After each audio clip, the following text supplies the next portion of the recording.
as I said, Rochelle Rowe versus Christopher Mirez. Mr. Mirez is represented by attorney Leah Abbasi, and Ms. Rowe is a pro se petitioner. So the way this will work is that I will swear both parties in, and then the petitioner bears the burden of proof in this case by preponderance of the evidence. So she gets to go first. She will tell the court everything she wants the court to know about why she has filed this petition and why she is seeking a continuance of the order for 12 months if she is.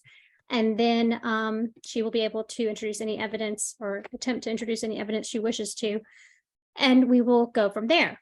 Then Ms. Abbasi will have the opportunity to cross-examine Rowe and ask any questions she has regarding any of the testimony or evidence that's been presented. And then once we've heard from Ms. Rowe and any witnesses and testimony, if there are any other witnesses, then it will be Mr. Mirez's chance to testify if he chooses to or present any evidence or testimony. Ms. Abbasi, I believe from the filings, was your client arrested in this case? Yes, he was arrested on May 26th, and this TPO was taken out. It was applied for on the 20. Let me make sure I'm getting this right. It looks like it was filed on the 30th. Filed on the 30th. It was granted. The order was signed on the June 1st. So they actually skipped a day in there. Okay, so I just need to make sure, I'm sure you have done so. And before, when it's his turn, I'll make sure I will reiterate that you've gone over with him that anything, if he chooses to testify in this case, can be used against him in his criminal case and can detrimentally affect that criminal case. Yes, Your Honor. So I anticipate that at that point where he needs to make that decision, we would be asking either for a breakout room or just to step away, and I can speak with him over the phone to make that decision. Okay. We will do that then. All right. And so at this point, Mr. Mirez, if you would unmute yourself, please, sir. And then if both of you would please raise your right hands, Ms. Rowe.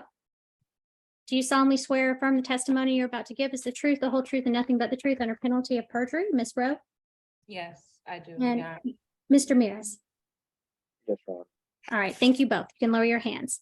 All right. So at this point, Ms. Rowe, you filed this petition. How long have you known Mr. Mirez? Since 2016. And October. just to be safe, can you state your full name for the record, ma'am? Rochelle Garvino Rowe. Okay. And at any point, did you start living together? Yes. Around when was that? In March of 2018 to March of 2020. And then when the lease was up, we went our separate ways, and then for 2 years. And then no, it wasn't for 2 years. No, we got back together. Yeah, it was 2 years. We just got back together. So the lease was up March of 2020. And then we just got a lease together again in November 2022. Okay. And did y'all start dating or in an intimate relationship before November 2022? Yeah, so we were together when we lived together the first time, and then we separated when the lease was up March 2020, and then we got back together. We started dealing again, maybe like August or so, 2020 or something like that. And then we got more serious. I believe it was like March 2021 is when we actually made it official and got back together. Like we actually were in a relationship. And then, yeah, we've been together ever since. And then we just moved back in here November 2022. We moved back together 2022.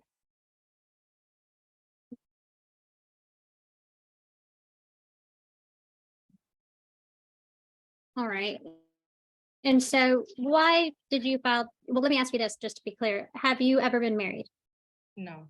And do you have any children together? No. All right. Are there any shared accounts, monetary accounts, utilities, rent? Yeah, so there's shared rent. Both of our names were on the lease, and the utilities were in my name. Yeah, both of our names are on the lease, and the utilities are in my name.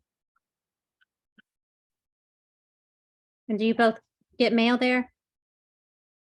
I think I get mail there. I don't really remember. I've probably seen him get mail here once, like one envelope. All right. And so why did you file for this, a petition for a protective order in this case? So we've had a history of, like domestic violence. There's been a history of like aggression and stuff between us getting out of hand. I sent some evidence from like, even when we lived together the first time.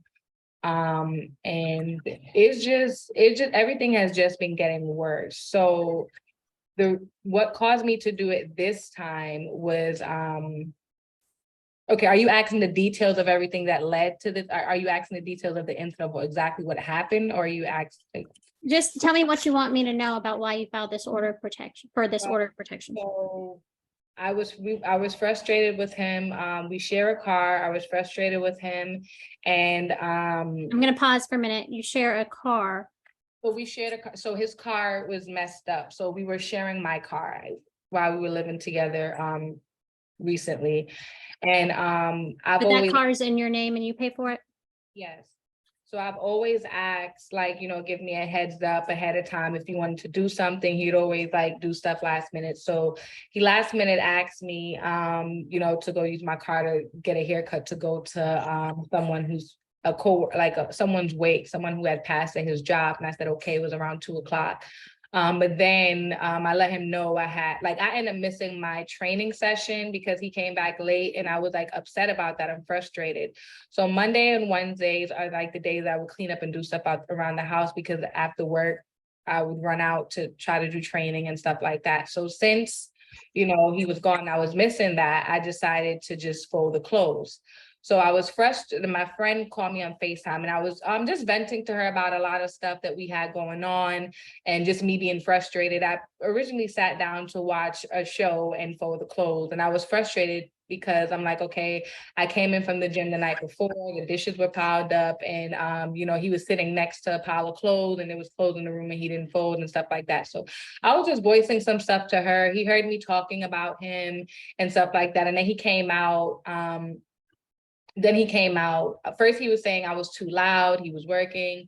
Then eventually he came out and was arguing with me and saying I was lying and stuff like that, how I just put all the clothes there. And he didn't even know the person who I was speaking to. They've never met. He'd never met my friend. So what I did, being that she called me on FaceTime, I lift my phone up. I lift my phone up and I took to the washing machine to show her, like, listen, look at all this clothes. I have I have the towels, I have my daughter's school clothes, and I have my gym clothes all in this couch. I don't wash them together. And I was showing her, I said, look at this washing machine. I had the camera up like that. I said, look at the washing machine. There's no way in hell that I just did all of this right now. Like, that's what I was like, we started arguing and whatnot. Oh, he was saying I was lying and stuff like that, cursing me and calling me a bumby and all this other stuff and whatnot. And then he got close. So he was in the kitchen getting something to eat. And while I was talking to my friend, he was there arguing back and forth while he was doing whatever in the kitchen. And then he got closer to me. Because I was already standing up because I was showing her the stuff. So he got closer to me in my face.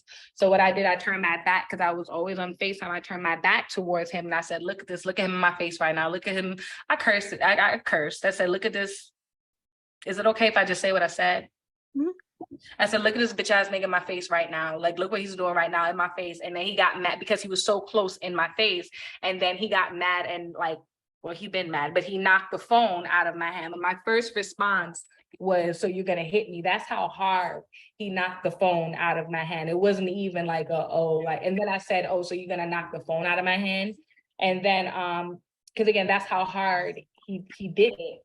It eventually left a bruise that I didn't even realize was there until I was walking the officer through everything. But anyway, so he had the plate in one hand, and then he had a fork in the other hand. So I turned to him, like when he did that, because I was like this, when he did that, I was like, so you're gonna hit me, you're gonna knock the phone out of my hand? And then he said, oh, I wish you, girl, I'll knock the, oh, I wish you. So he was doing like, flexing at me with the fork in his hand and whatnot. And, like I knew not to hit him back. I knew not to do anything. Like I can tell he wanted to hit me. First of all, I wasn't even being aggressive to him, and I got the phone knocked out of my hand before he just went back in his office or whatever and closed the door. So what I did, I just took a picture that was from his mom. Like it was a gift from his mom, and it was like we were going to decorate the apartment with it, but we just never put it up. So I just took it and I tossed it in my frustration, and in his office away from him. I did not hit him with the picture. He even messaged my mom and said that I tried to hit him with the picture, meaning he never got hit. So I tossed the picture away from him just out of frustration, just out of, and then I turned around and then he grabbed me by my hair, like pulled me back. He's like, you fucking bitch. And then he pulled me back. And then, I fanned off of him, like just got away. And then I went and I grabbed my phone that was on the floor. And I told my friend, no, I'm going to call you back. He got me fucked up. I'm about to call the police. So that's what happened. I called the police, and then they came. And at first I guess he was denying everything, that he did anything. And then as I was walking the officer through what happened step by step, that's when, and doing the motion of everything, that's when I seen I had a bruise on my hand from how hard he knocked the phone out of my hand. I didn't even know that was there originally. So that's what happened, and he got arrested. And the reason why I decided to push it to a no contact was not only the fact that, because he was even lying to the officer about doing anything. He was reaching out to my family and saying that I was lying and how he didn't do anything. And I remember I was on the phone. Forgot exactly who it was. I was on the phone, talking about what happened. And he was like, oh, she's lying. She's not. I said, so you didn't pull my hair? Nope. So you didn't knock the phone out of my hand? Nope. That's what he was saying. So at that point, I felt like, okay, because we had already had an incident prior to, and I called the police on him. I ended up having stitches. I was on my way to, I sent the evidence of that. I was on my way to get the medical records, but with the traffic, it was too late. So I couldn't get the actual medical records from my doctor, and they wouldn't let me send it via email. They said HIPAA purposes. So I just uploaded the pictures, but I couldn't. Can you give me an approximate date of when you're talking about? That was that was in February. That was February that happened. The exact date I don't remember. February of this year? Yes, February of this year. Okay, so you're saying you have pictures from both of those that you have submitted? I've submitted that, and I ended up getting. Okay, so hold on. So let me ask you this first. What are you saying happened with the stitches incident? Okay, so with that, I had called the police. So I was texting him. So I went into his phone and I seen some messages from his mom about, her just saying that I'm not, a woman. So I was venting to her about the issues that I was having with him. And then she was telling me something different. And then I went looking because I was just trying to make sense, like nothing, I was trying to just make sense of it to see if someone was holding him accountable or if she was keeping the same energy with me or and I went looking in the phone, and then I seen her telling him like, oh, I have her idea of what a wife or what a woman is, and this. You want someone who hold their man, something like that, just hold down or whatever. So I was frustrated with that. So I was next to him in the bed texting him. And I guess his phone was went up, like he woke up looking for his phone. So I put it on his chest, and then he seen the messages come in. So I was saying to him like, no, and he was trying to talk, and I was saying, no, I don't want to talk to you. I was just venting, like getting it off. I didn't wake him up to try to talk to him or anything like that. I wanted him to see the messages when he got it, because I felt like there was really nothing to talk about, but I wanted him to know that I knew. And I was just, I don't even remember all that I was saying. I mean, if it gets there, I can eventually get that too, but I was messaging him. Long story short, we got into it because he's sitting right next to me, and he would always get in my face. Like he always gets to my face when we're arguing. Like I can be sitting on the couch. There's a time when I was sitting on the couch and he walks over to me to lean over into I don't know, he always feels the need to get into my face when we're arguing. So he got into my face, And like when we were like literally right next to each other in the bed talking loud, there was no need for that. So he got into my face and I pushed him like that, like get out of my face, and then he hit me back. Like oh, don't hit me. So all right, whatever. I got out of the bed and we got into it, and then yeah, we got into it, and then I hit him, and then he hit me back, and then he pushed me. He pushed me so hard that I hit the back of my head, head, like right here. I hit this into my coffee table. Into the bedside table. I went flying. So when that happened, the back of my earring went into the back of my ears, and I had to get stitches for it because it was bleeding. But anyway, I called the police because I wanted him to leave. He was saying, no, I'm not leaving. It's my shit. It's my shit. I paid the rent. I paid it. I ain't leaving. You leave it. That's what he was saying. And then when the cops came again, I never wanted him to get arrested. When the cops came, okay, they had us separated. I just wanted him to leave. I thought he would have left. I'm calling the cops. I'm bleeding. Hello, just leave. You're probably gonna get in trouble if they find out, but he didn't leave. And when they came, they kept us separated. So I was just crying and stuff. I was upset still, but I never said what happened. I never told on him because I never wanted him to get arrested. And when we got back together now, that's when they're telling me because it was two officers, one was with him, the other one would.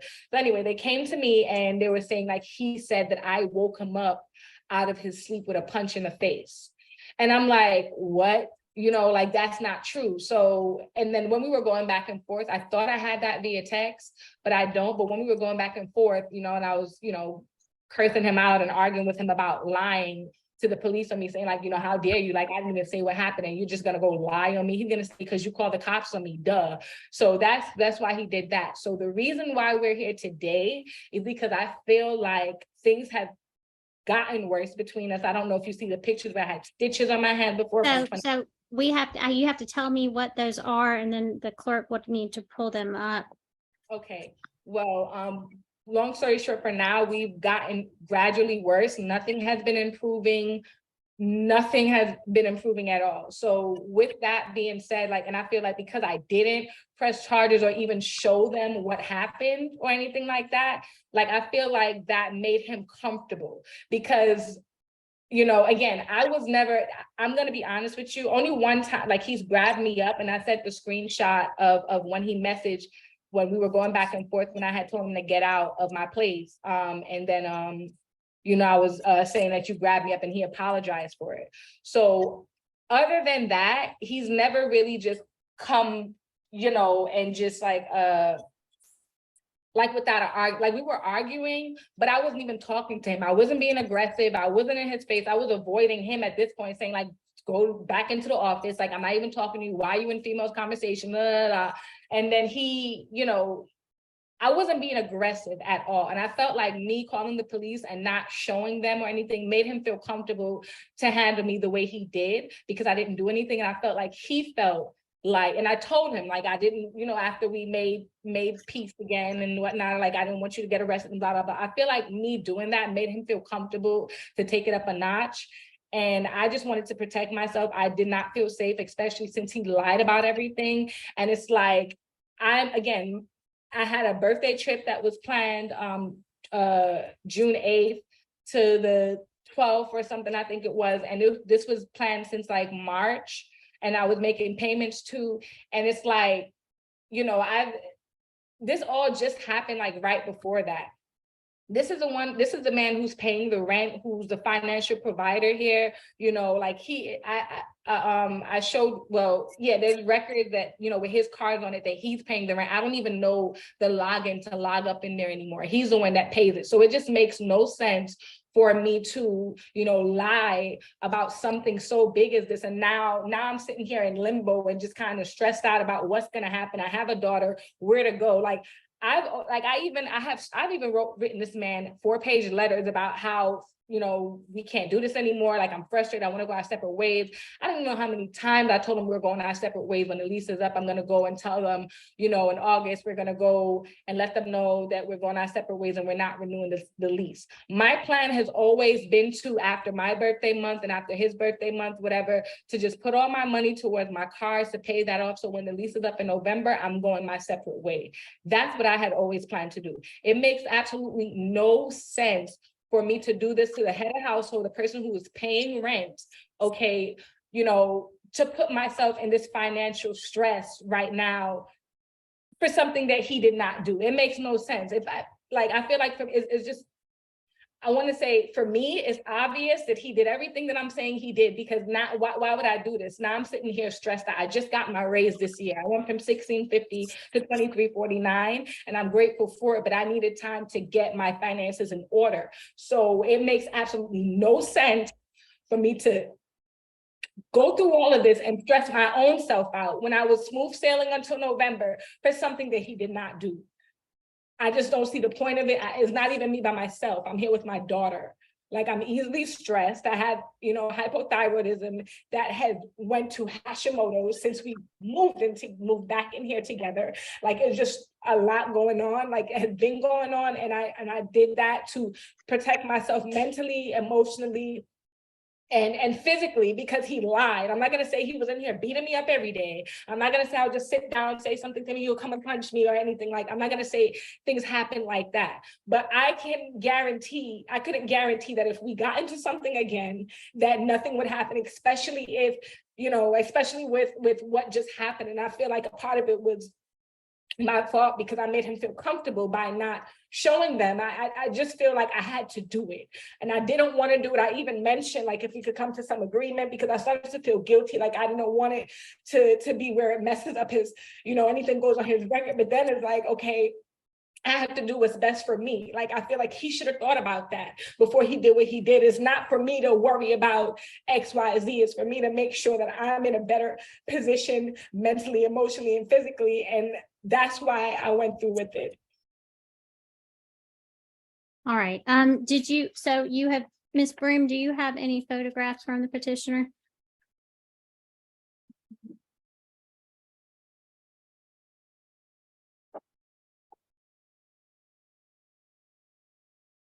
Just one moment. Our clerk may be checking. I sent like 3 different emails. Oh, Okay, so okay. she's labeled docket 1. Is that the one you want to show? I'm not sure. I don't remember which order it was in, but you can upload anyone and I'll be glad to explain what they are. Okay, Judge, you want me to show the person? You may. And have these been shared with the respondent's attorney?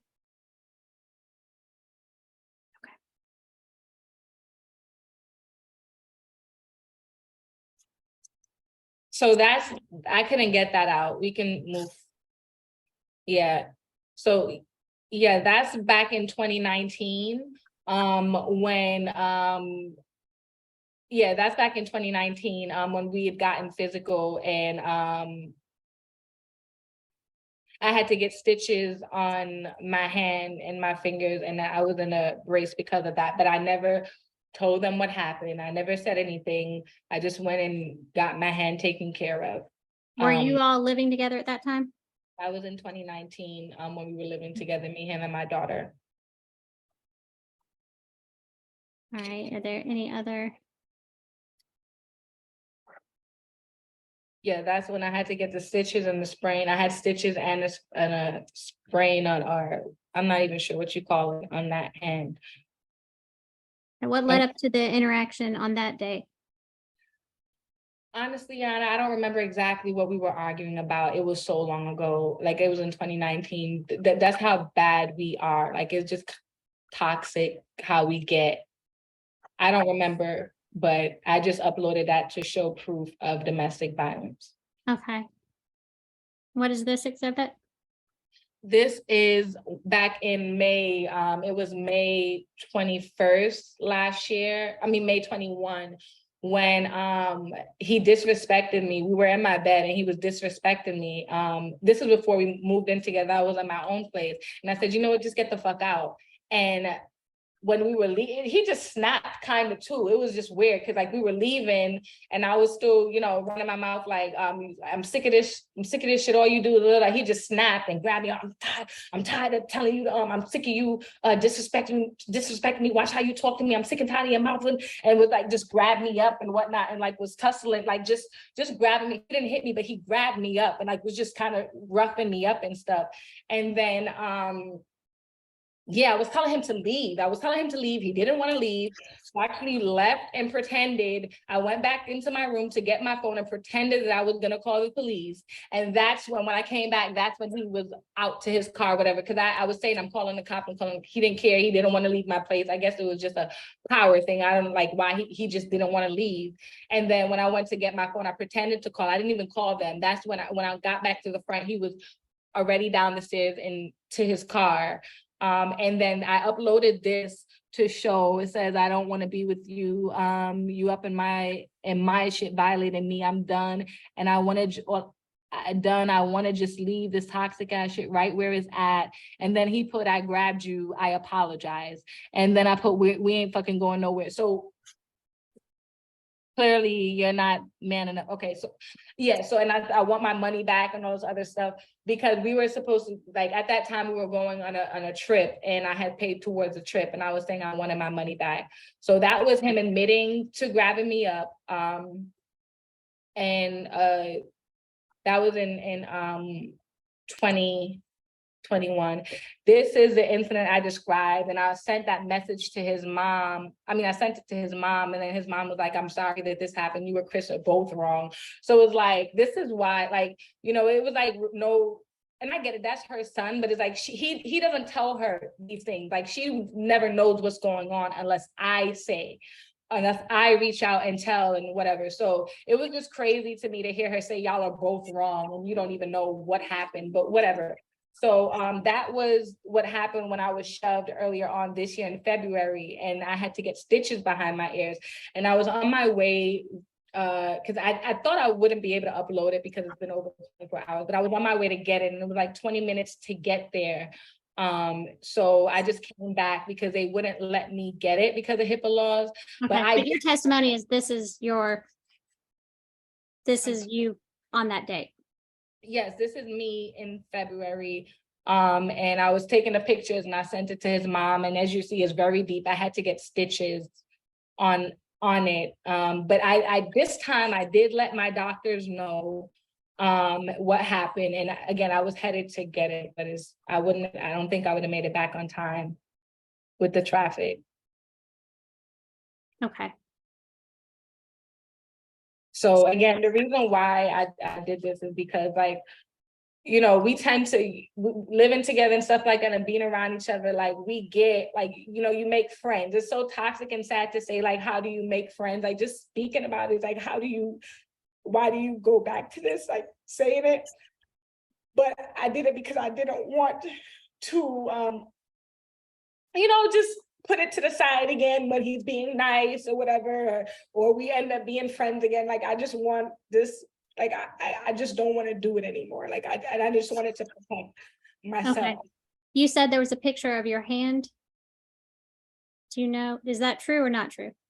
That is the picture of my hand. I mean, what with the sprain, I think that might have been. No, you mentioned that did you submit any other pictures you wanted the court to consider?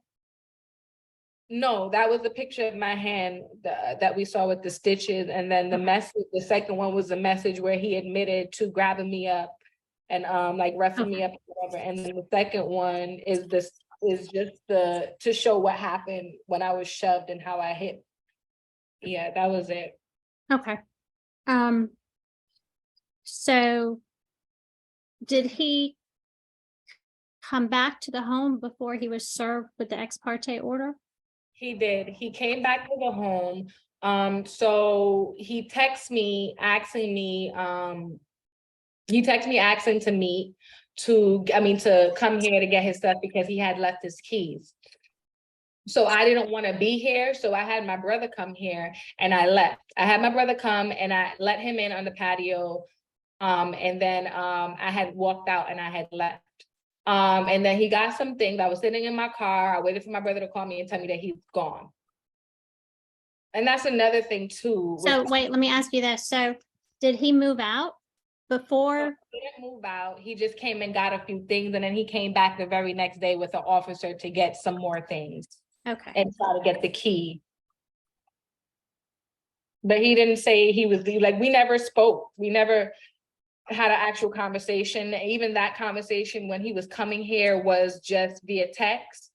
And that was that. We never had a conversation about anything about moving or nothing. He just came and got some stuff and then he left. And then he just showed up the next day late at night with the officer. That was it. Have you had any more communications from him since then? Yes, we have had communications, when he was blaming me and saying I initiated the whole thing, saying I'm evil. So I was reaching out to him because the officer told me I couldn't keep his key. So at the time I didn't have the key on my person. So I was reaching out to him to let him know, okay, you can come and get some stuff, because I didn't want it to, because she said by law I couldn't do that because at the time he wasn't served.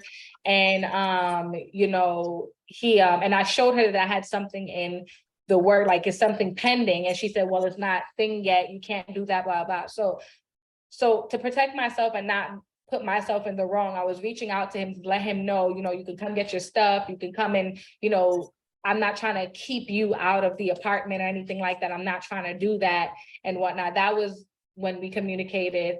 It was via text. We never really had a conversation. And then we were going back and forth via text when he's telling me it's my fault, everything is my fault, I'm evil, he's done providing for me, go half on the rent, all your shit is gonna be out on the 4th, eviction on the 4th. So hold on, is this after he was arrested and released? Yes, this is after he was arrested and released. You know, eviction is on the 4th. All your shit's gonna be out. This and this, pay half. I'm done with you. You're evil. Everything I have is at risk. You initiated the whole thing. You were talking loud about me. You were talking about me like a dog, and it's not just putting everything on me. And I've admitted what I've done. I've admitted to talking loud. I've admitted that I know he heard me, but I just genuinely, I don't think that gives you a right to do what you did. And like, So let me ask you this, how many texts did you receive from him like that after he was released? oh my God. We were going back and forth for a while, like maybe a couple days. It was a while. It was a lot of text messages, a lot of back and forth. But I think once, because I told him not to talk to me, don't contact me, like he's not supposed to even be talking to me. But I don't think he was served yet. So when he was served, I think he was served because he stopped responding and stuff like that. And I got a call from block number like in the morning, like 2 a.m, and I reached out and asked if it was him. He said no. Then I was getting butt dials. That's what he said it was, or his attorney told me that's what he said it was on WhatsApp, whatever, twice. And so I was like, okay, why do you keep calling me? Like, I felt like he was trying to get me to reach out to him or to have something to go and get, like, you know, to show that So when did you receive 2 butt dials allegedly? Around when? I'll tell you right now. This was June 12th. Yeah, 2 was on June 12th. When I was coming back from my trip, actually, I received two calls from him on June 12th, one at 3:22 and another one at 6:39.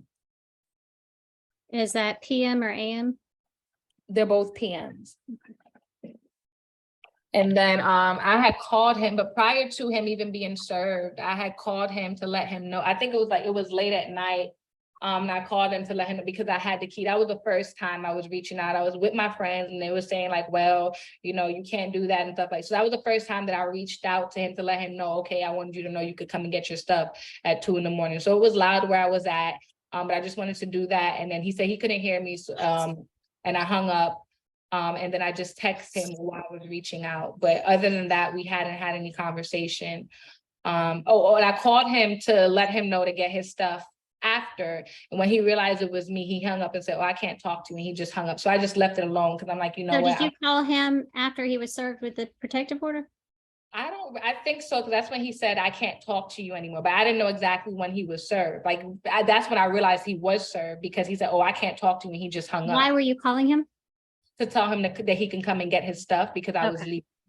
Because I was going on a trip on June 8th. It was June 8th to the 12th. And again, I was told that I was, by law, like I couldn't keep, his stuff. And he was talking about, like, he sent me messages that, oh, I have mail coming, and you can't keep me out, and this and this. So I was just trying to protect myself for when we did get here, that I didn't, and that was that. Once he said, oh, I can't talk to you, and hung up, like whatever, I just left it alone. Like, but I was just trying to let him know that he can come and get his stuff. I just always said, even via messages, just have escort. Like, I just wanted him to have police escort for our for my protection, because again, like, just didn't know what would happen, what could happen, and I didn't want to be told, oh, she's lying again.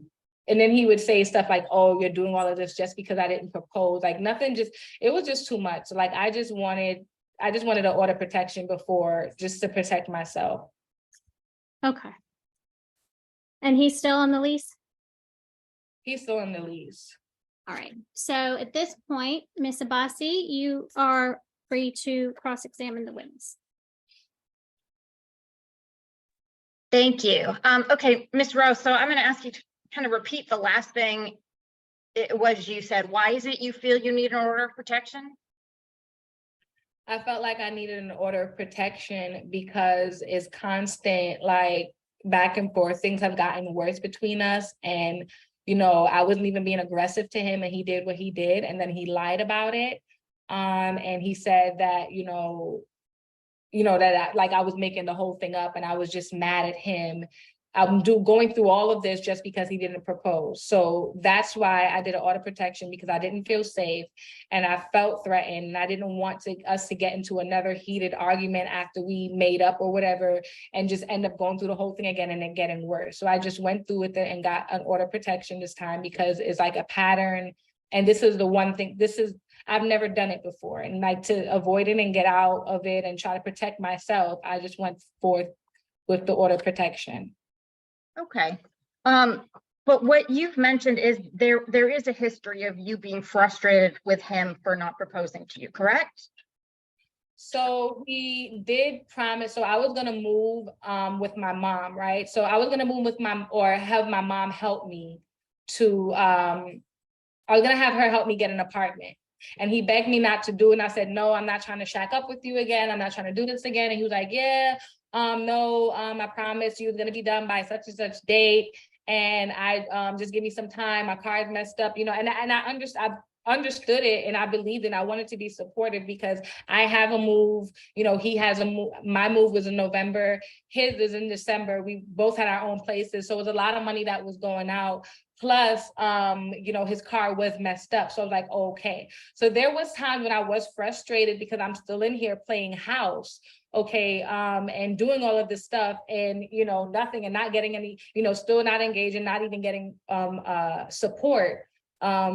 Consistent support with doing stuff in the house. He would say like, oh, I'm paying the extra $1,700 in rent and I still got to fold clothes. Like, he just had this mindset that because he's paying the rent, I was supposed to do everything. So yes, I was frustrated that it didn't happen, but with everything that happened, I wanted to be clear, like, that's no longer something that I wanted. I wasn't looking for, okay, I want to be engaged still, let's go forth with it, and blah, blah, blah. Like, with everything that has happened, like, it's always been, I had so many messages, even reaching out to him and telling him I'm done. We're like, in August, we're going to tell them in the lease office, and we're going our separate ways. Like, me having him as a husband or being that was no longer something that I was looking for to have. Like, but yes, I was frustrated that it didn't happen. That he didn't do what he said he was going to do, but as time went and as we got worse, it's not, that's nothing that I would have even accepted at this point. Okay. So you talked about messages going back and forth. You actually had sent him text messages specifically. You didn't want to play house, correct? Yeah. And if he wanted you to be selfless, then he had to take care of you, correct? Wait again? If you want to what? Wanted you to be selfless, then you needed to take care. He needed to take care of you, correct? No, that doesn't even sound, I wouldn't use the word selfless. I don't, that doesn't even sound like my words. I'm not sure. Are you're not reading from a text message, are you? Do you recall sending a text message to that effect? No, selfless. But and take care. No, I don't remember sending a message. Like that's why I'm asking, are you reading verbatim from a message? Like I've sent screenshots because that doesn't even sound like my. Okay, well, right now, you're not asking me questions. Would it help to refresh your recollection if you saw a copy of text messages you had sent to him? Yeah, it would. Okay, if I could ask the clerk to publish Respondents Exhibit 1.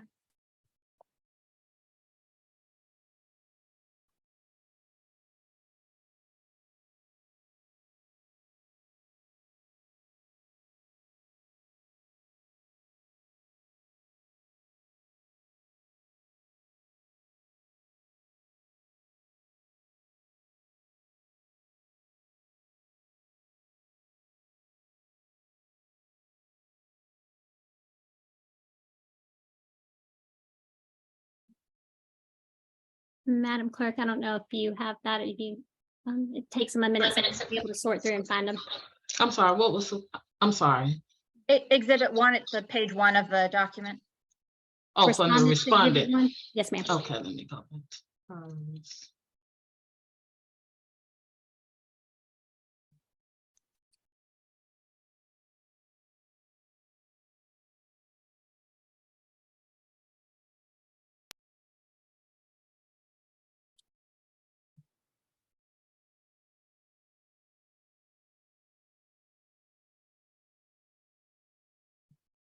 Which page? We're looking at our respondent exhibit. I'm sorry. It's okay. And it's just Exhibit 1, page 1.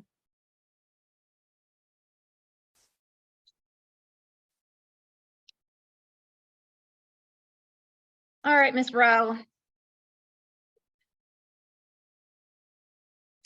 Are you able to see the exhibit which is on the screen? Yes, I'm trying to read it. Life Yes. happens, shit keeps happening, but if you expect peace in here, expect me to be selfless. You should take care of me so that I can be. Stop expecting me to be okay with playing house because I'm fucking not, and you knew that. So yeah, that's okay. Now that I hear the whole thing, like now that I have the whole thing, it does make sense. So he's saying to me, wait, life, I don't know what happened, what was said before that. Life happens, shit keeps happening, but if you expect peace, yeah, so if you expect peace in here, so I'm frustrated, okay? So, he's not helping, he's not doing anything and stuff like that, so that's what I'm saying. You want me to be selfless, you expect me to be selfless, you should take care of me so that I can be. I'm talking about like emotionally and mentally. This is the stuff that I've always said to him. No, I want to read the whole thing because there's more though. Stop expecting me to play house and be okay with playing house because I'm not. So now I'm here in the same position with the same man, feeling dumb as fuck. I let you know ahead. I let you know ahead that the shit wouldn't be pretty because I wouldn't mentally feel right being in the situation again, but you take it for granted. Now you want me to put how I'm feeling on the back burner because your car fucked up. So you had a bad month. I did too, but had you made it a priority to do right by me, you wouldn't even have been stressed, but you're so selfish and can't even see that. So what I was saying was at that time, okay, I was venting to him or just, complaining about the fact that I'm in here and you're still wanting me to do these things. You think that, what he said to me, like, let's work on communication. So my whole thing is, what do you mean, let's work on communication? If that's the case, why did you have me in here? Why did you lie and say that you were going to do this by a certain day? Yes, like I said, before you even pulled this up, I was frustrated that, he didn't do it and he didn't keep his word. But as things gotten worse, okay, like that's nothing that I'm still looking forward to. So I'm not gonna go and do all of this just because he didn't propose. And even in the message, yeah, like that's not, I even have messages with him when he was saying like, oh, you that mad you did this just because I didn't propose. And I'm like, why would I do this? Because at the end of the day, whether you propose or not, I was still, I guess you could say in a I guess win-win situation. I don't know what to call it because it was at another expense, but I was still in here only paying him $500, and then he from that 500, like he would turn around and give me money towards the rent. I mean to pay the bills that were in my name that for the household. So I still felt like, okay, even though I wasn't engaged, it still was a benefit for me financially to be here. And at the time when we moved in, I still was only making $16.50. So it was still beneficial to me, you know, for, I guess, stability wise, you know, to be with him. So again, I'm not going to do this just because he didn't propose. If that's the case, why wait now? Why wait till my birthday month when I already had plans and all this stuff going on? Why do this right now? It just doesn't make any sense. Okay, but so what you're upset about is the frustration with how the relationship has gone, correct? So yes, it was a frustration with how the relationship has gone, how things are constantly getting worse. And, you know, there's been no effort. He would say he's going to wake up and go for walks with me in the morning. This is something that he said he was going to do. He never did. He never made an effort. Then he'll say, Okay. Let me pause you there. So it's the way the relationship is going. It's not that he's, you know, tried to come after you or anything like that, correct? No, that's not correct. That's the dynamic of our relationship, how we're toxic, the way it's going, how we're constantly going back and forth, bickering and fighting and being physical with each other. That's what I mean with how the relationship is going. Okay. Has he ever just kind of out of nowhere come up and attacked you? So he never closed fists hit me out of nowhere, but like I shared in the message, like in that screenshot, he came out of nowhere and just grabbed me up. And as he said, I apologize for grabbing you he did apologize for doing that. But he never just walked up to me and like hit me or anything like that. It would be if we were going back and forth, things would always get escalated and he'll always lean into my face. Okay. Yeah, I mean, I think that's my point. It's always when something is going on between you. He doesn't just explode and come attack you. There'll be an argument and it escalates, correct? Yeah. Okay. And you had said it earlier, I think you said it again. It's aggression between us. It's both ways, correct? As far as what? Aggression between you. You're aggressive to him as well. The way I speak to him. Yes, I'm aggressive with the way I speak to him. I'm aware of that. And that's what he was texting me saying that I initiated the whole thing. When I'm frustrated, yes, I do curse at him and I talk out and say certain things. I've admitted to what I said. Look at this bitch ass nigga in my face right now. But I still don't feel like that justifies him to put his hand on me. That doesn't justify that, in my opinion. Okay. This incident, which happened way back in February, do you recall that? You testified about it? I'm sorry? The February incident. Okay. You wait. hit him first, didn't you? No. You didn't hit him first. So it wasn't a hit. It was, okay. So he leaned in my face and we were in the bed. I'm like, get out of my face. And then he hit me. That's Okay, what it wasn't. I did touch him first. But I wasn't trying to fight him. He leaned in my face and I'm like, okay, get out of my face. That's what that was. And then when I was, motion like get out of my face and I touched him, like get out of my face. That's when he like, don't touch me. That's what he did. But it wasn't a closed fist. Like I was trying to fight him. Again, I was texting him. I wasn't even trying to speak to him.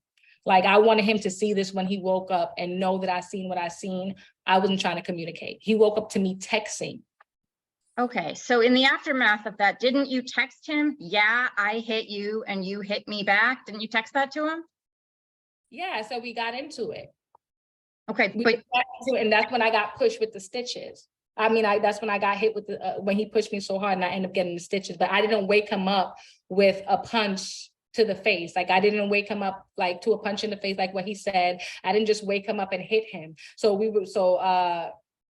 He leaned in my face and I pushed him. Pushed him back a little, like pushed him back, like get out of my face. And then he hit me. That's when he hit me, like, don't hit me. And then I got out of the bed and we were going back and forth. I do know that I did hit him and then he pushed me, but I think I was hit again before that. I was hit again before I hit him and then got pushed. Okay, but you didn't tell that to the police? No, I didn't, because I didn't want him to get arrested. Like I said, I didn't want him to get arrested. And I have the stitches and I had the medical records, but I didn't have time to do it. I didn't think that we could upload that. I could have been went and gotten. I don't know if this could be extended. I would gladly do it if we could have another day. But they closed at 5, and then I was told that I had to hurry up and get back here. And it was 20 minutes to get there, let alone, so I didn't want to risk not being able to show up. But if I can have time, I would gladly get the medical records from it, because I let my doctors know what happened. This time I did. The other times I didn't, when I got with my hand in 2019, but this time I did let my doctor know what happened. Okay, so we have this incident in February, police are called and no one gets arrested, is that correct? That is correct. And isn't that because he did not want the police to arrest you? That's what they were going to do? No, I don't know how that could be possible, because I'm the one that called the police on him, and I don't know why they would be arresting me. I was the one that was leaking. Again, they didn't see it because I didn't show it to them. And then there was bloody tissue on my desk, on my computer desk, that he actually got rid of. But no, I didn't not get arrested because he didn't want to press charges. Like, there was no bruises on him. I'm the one that had something. No one got arrested because I didn't want him to get arrested. I called the police with hopes that he would just leave for the night. And when he didn't leave, because he was like, oh, this is my shit, I paid to rent up in here, I ain't going nowhere, you leave. When he didn't leave, and they came, they separated us to get testimonies, and I didn't even say anything. And then that's when the other officer came back and told me that he said that I woke him up to a punch in the face. I woke him up out of his sleep with a punch in the face. That's what was said. Now, even that, like, if you look at the time, like, I mean, you can't, but even if we have another extension, I can get that too, because I was literally texting him all of that. I was texting him certain things. So again, I wasn't trying to wake him up. I had screenshots that I sent to myself and all of that. And I can show the screenshots of the time and the messages and all of that. So it just wouldn't make any sense that I woke him up to a punch out of his sleep when I was in the middle of texting him. Okay, so you didn't wake him up with a punch, but you do admit that you were the one who started it becoming physical. You hit him first, right? Okay, I pushed him out of my way, like, but I didn't close fist hit him. He was leaned into my face. We were literally in the bed next to each other, already yelling. And I was like, he's right here, I'm here. And then he's leaning in my face. And it was more of like, get out of my face. And then when I did that, that's when he hit me. Yes, ma'am. And you sent him a text message saying, yeah, I hit you and you hit me back, right? When we were fighting, yeah, we were fighting, but not at that moment. I'm not referring to that very specific moment that you're talking about. I didn't get stitches in the bed from him just hitting me right then and there. We were getting into it. So that's what I was saying. I hit you and you hit me back. And again, that's how I got the stitches. That bed, what happened in the beginning is not what led to me getting stitches there was more to it. Okay. And when you took out this temporary protective order, you filled out a whole petition. They had a whole bunch of questions, correct?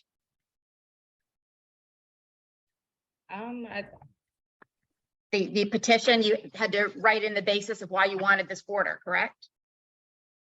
I don't remember. I got assistance with it from the victims advocate. So I know I was assisted, but I really don't remember the details of it. I'm sorry. So did they ask you questions as you were going through? They did. Okay. So did they ask you whether you believed he had a criminal record and committed crimes? Is that right? I don't think he had a criminal record. I know he done some stuff and he did commit crimes, but but this was old. It's non-related to what we had going on. Okay. So for things related to why you would need a protective order, did you tell them about any of these prior things or why you need a protective order? I told them about what happened. They asked me if he ever put his arms around my neck. I remember that was a question that they asked me, and I said no, but he did grab me up, and I was referencing to the incident with I think it was a second slide where he admitted to, yeah, I did. I should have never grabbed you. Like, he was admitted to what he did. But they were asking me certain questions, and I was letting them know the history and what happened. And that's when they, I guess, assisted and agreed, like, okay, it does make sense to do an order of protection because we do have a history of this toxicity, and it's best before things continue to get worse. Okay, so on that written petition, you're saying that when asked to describe the crimes he's done, you told them about all those things. That's what's written on your petition? Okay, I got assistance with doing it, and questions were asked over the phone. I'm not sure I'm sorry. I don't know if you want to show me something because I don't think I've written anything. Like, it was done for me. I got assistance. But they did ask me questions and I did answer the questions. So I'm not really. Okay. So if that's not mentioned on your petition, these other incidents, that's just because the people who were helping you didn't write it down, but you told them. What's not mentioned? That the only thing mentioned is the family violence battery from 2023, just that one incident. Oh, no, I mentioned more. I told them what happened. I didn't know that they didn't write it all down, but I mean, I would think that is enough because I mean, that's what recently happened and I had the stitches, or not even in 2023. I did it for like what happened recently, not even, I'm sorry, not 20. I thought you was talking about the stitch here, but it was more of for what recently happened. And then I told them the history.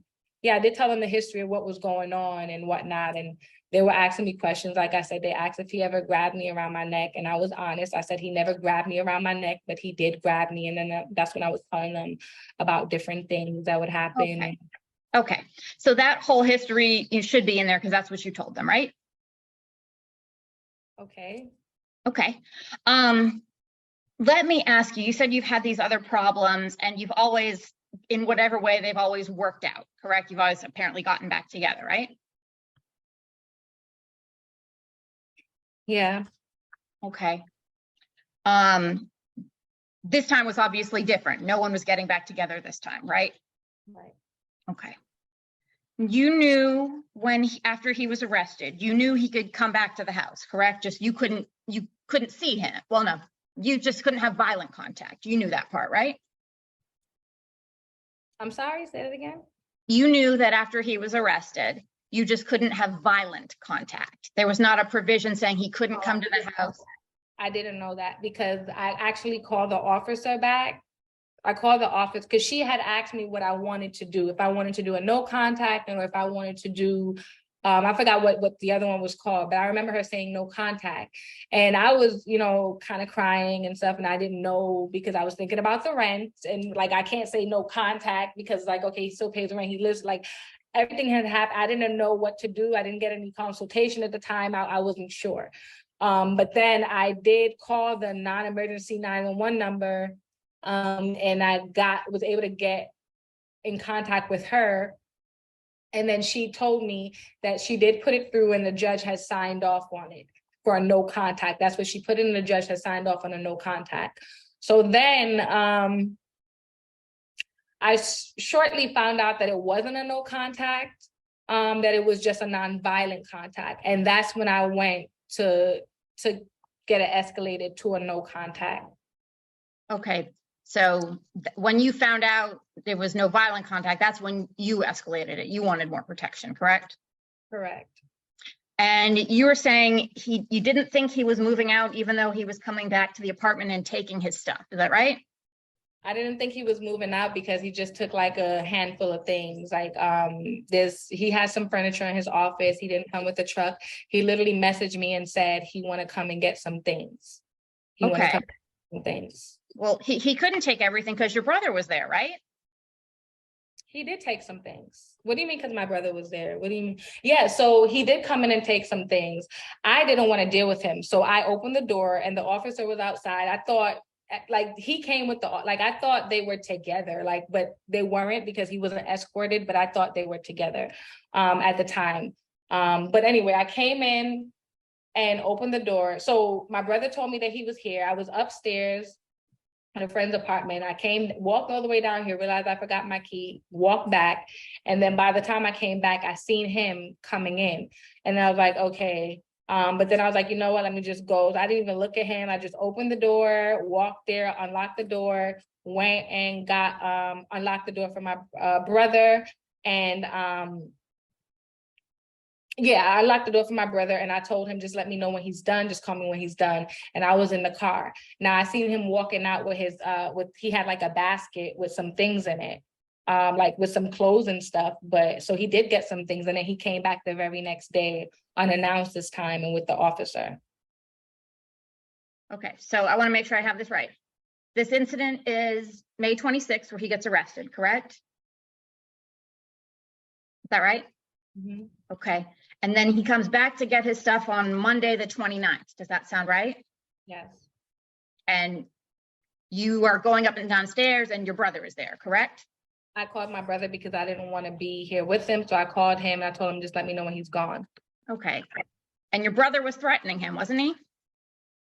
No, he wasn't threatening him. And that's another thing. I also sent those messages. He was sending messages to my brother saying that he allowed him to put his hands on him and all this other stuff. And I'm like, okay, with everything that's going on, why would you not call the police if my brother put his hands on you with everything that's already going on? So that was another thing that was weird. And then the officer, when he did come, I let the officer know, and I showed messages where he's telling my brother that he wants to meet him. He does want to see him on Friday.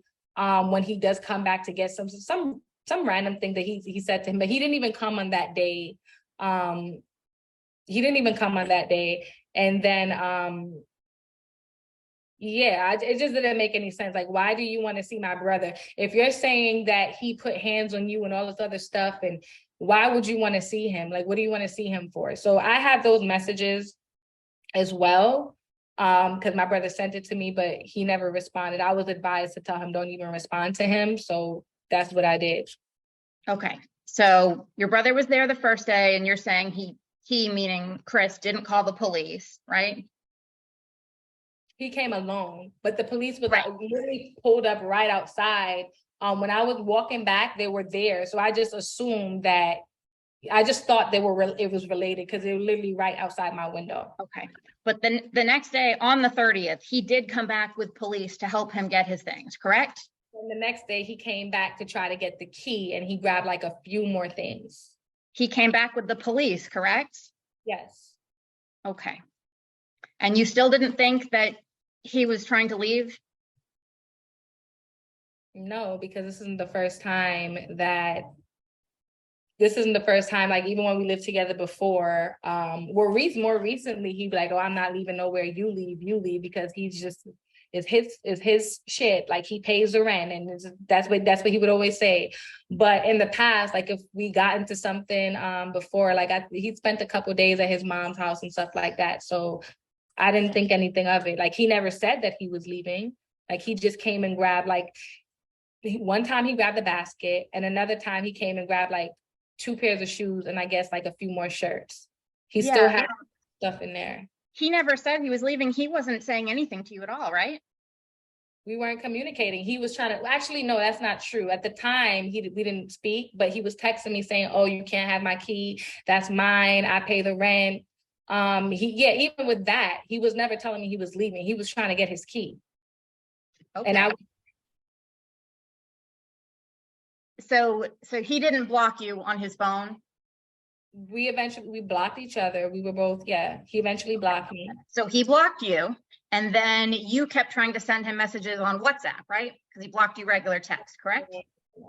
He messaged me on WhatsApp first. I blocked him. There's messages when I'm saying, stop contacting me. You're not even supposed to be contacting me. Court is on the 21st. He's like, what are you talking about? I already went to court. What are you trying to do? I already went to court. I had to take a class and I paid $400.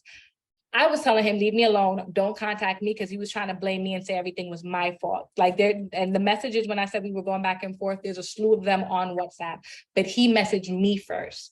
I didn't message him on WhatsApp first. I messaged him, but it wasn't first. I didn't initiate it. Okay, but he stopped communicating with you completely, correct? Okay, we both, yeah. Okay. And so when you couldn't reach him like that, you took a screenshot of the WhatsApp messages you'd been trying to get to him, correct? You took a screenshot and you sent it from someone else's phone, so he would get it, right? Yeah. Okay. So do you recall in those messages that you were sending, you are texting him 1, 2, 3, 4, 5, 6, 7, 8, 9 times, and he's just not answering, correct? I mean, I sent it to my friend and she sent it. Like that was her. I don't know. That wasn't even from my number. So it So wasn't wanted him to get the message. you never texted him? I mean, sorry, you never sent him the WhatsApp messages 9 times? Say that. I didn't say I didn't send him messages on WhatsApp. But what we both sent messages to each other. What did the message say? So Ms. Rowe, you're gonna need to answer the question yes, no, or I don't know, and then you may explain, okay? Okay. So you admit you were sending him messages on WhatsApp and he wasn't responding, correct?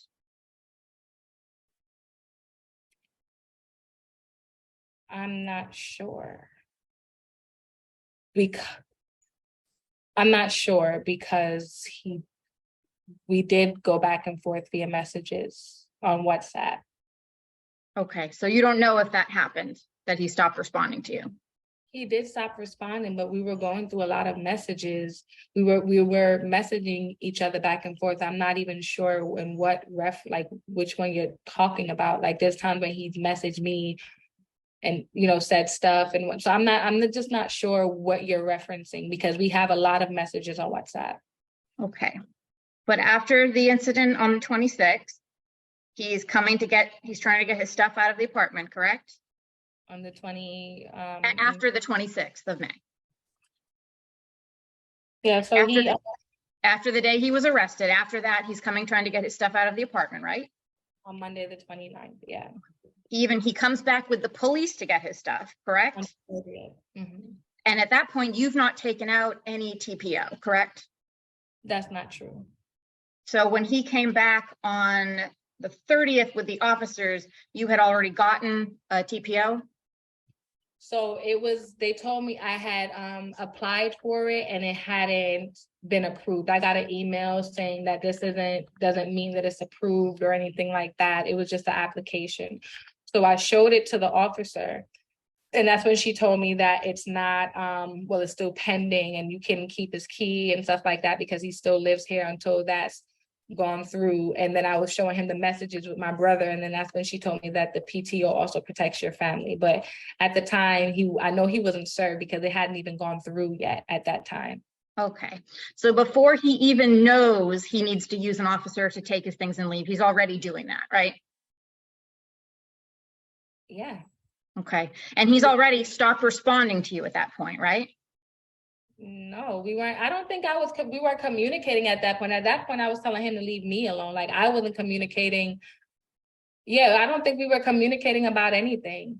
Okay, so you don't recall texting him on June 1st? I don't know what you're doing, what you're planning to do. That's fine. I was told I cannot keep your key. You didn't send a message like that on WhatsApp? Yeah, I did because I was told I couldn't keep the key, but hold on, let me just go to I'm sorry, to follow. Would you like to see, would it help refresh your recollection to see a copy of your screenshot, your WhatsApp screenshot you sent? Sure. Okay, if I could turn to Respondents Exhibit 3.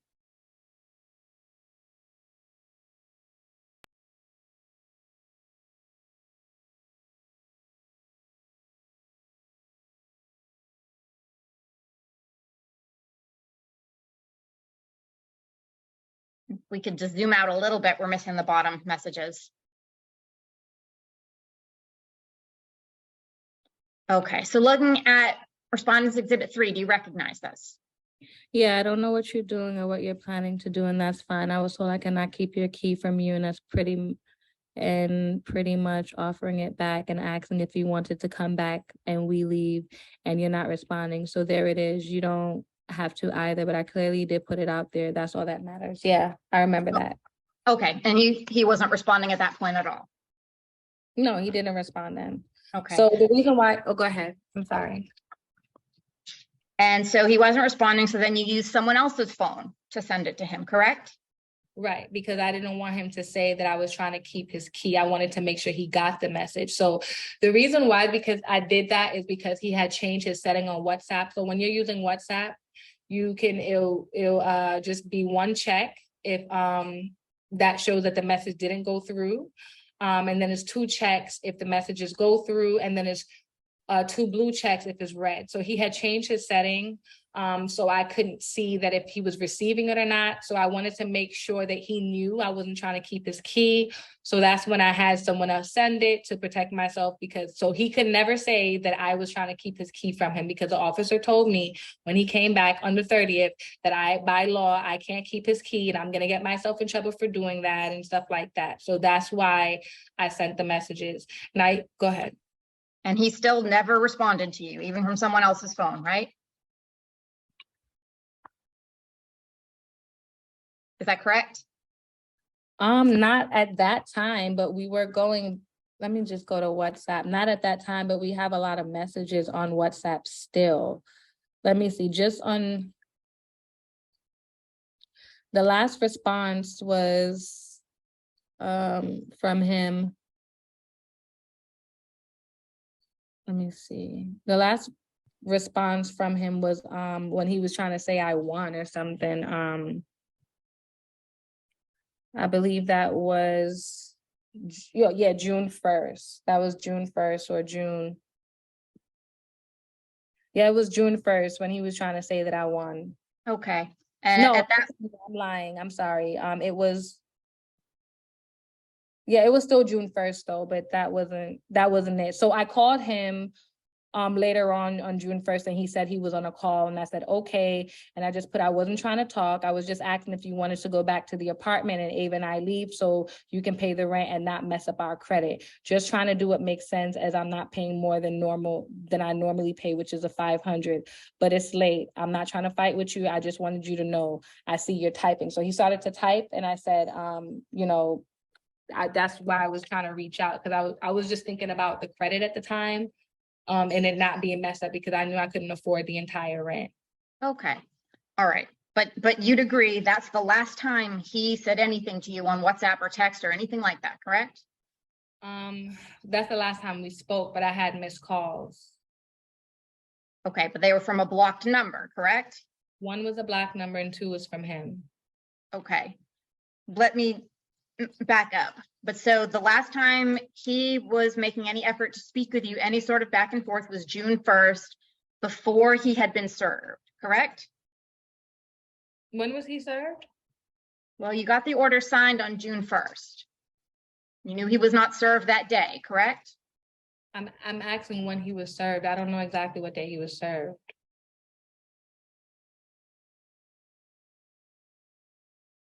I'm sorry, you asked me correct. I don't know what day he was served. I put in the application Fine, for you it. can say, I don't know. If she doesn't know, she doesn't know. I'm sorry. Okay, not a problem. You knew he did have to be served though, right? It wasn't like the judge signed and automatically he just knew to stay away. Someone had to tell him, right? I told him that, and I told him that. I said, leave me alone, like, stop messaging me. You're not even supposed to be messaging me. We have court on the 22nd. Let's just wait until court. And that's when he said, what are you Where are talking? those texts? Where are those messages? Hold on. 1 second. I don't have a stay away. Judge already told me my stand, so you can send it and it will be dismissed. Wait, what I said now? Oh no, so I said, So all of this was before the TPO, right? he's calling me a leech, leave me alone, leech. You took advantage, he's telling me he hates me, but hold on, I'm sorry, all of these things instead of answering, you pulled my.